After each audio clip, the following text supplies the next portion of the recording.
almost feels like a missed opportunity the way that we were playing. We were rolling pretty good going into the playoffs, and you almost blink and it's over. You can't believe it. I'm sure we'll go over obviously X's and O's, what we need to do differently, but just emotionally, I'm just pretty devastated for sure. It felt like things were going to go a lot differently, but it's one of those things where it is what it is, and we got to try and move forward and get better from it. It sucks what happened, but you can't dwell on it, and you got to move forward. Disappointed, frustrated, not the way we envisioned things happening.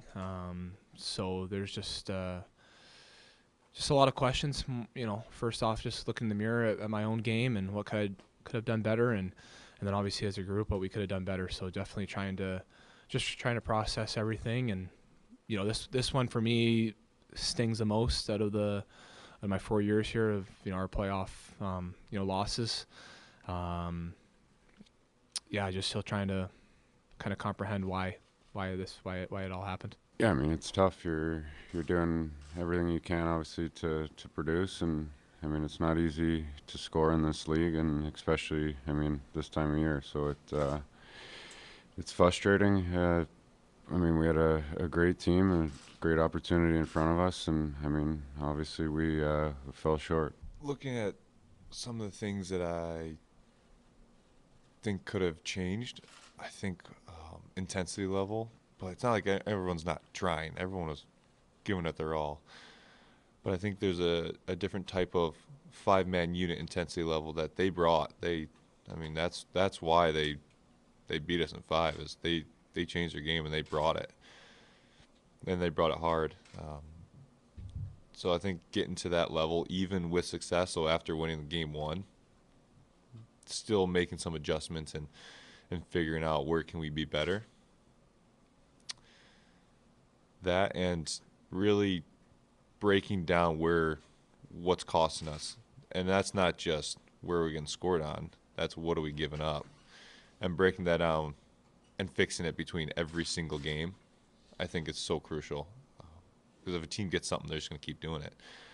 And in my head, I can think of a couple of their goals that were exactly the same, game in and game out. So I guess we just didn't make the right adjustment, and we didn't jump on those fixes that we needed to make.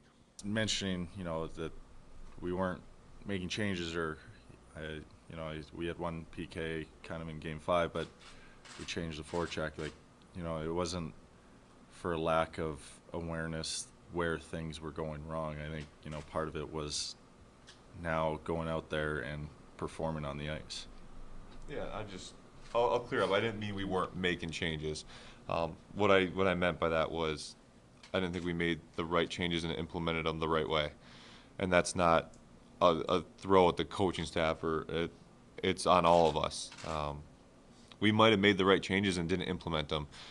We might have tried to implement the wrong changes. So that's not my area of expertise. That's the coaches. That's a good question for the coaches, but I don't want to say we didn't give everything we had and we didn't change some things, because we definitely did, and it's on all of us to make that stuff work. I'd like to think this is hopefully the last learning curve that we need to go through, but I mean, we were so good. You can't imagine it be good for 82 games and then all of a sudden you're just not there. You're not the same team.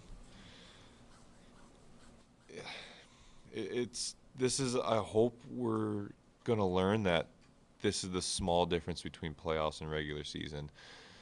This is why the hockey gets so exciting and gets so quick.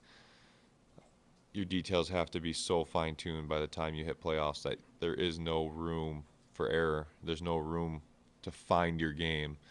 You gotta realize that you go into playoffs and you earn that. You have a free emotional. Your mind is free. You're emotionally almost disconnected, in a sense of anything bad is going to negatively affect you. You're playing your game. And I'd like to think that, or I'm hoping that this series kind of opened our eyes to the last piece of the puzzle to go on a long run.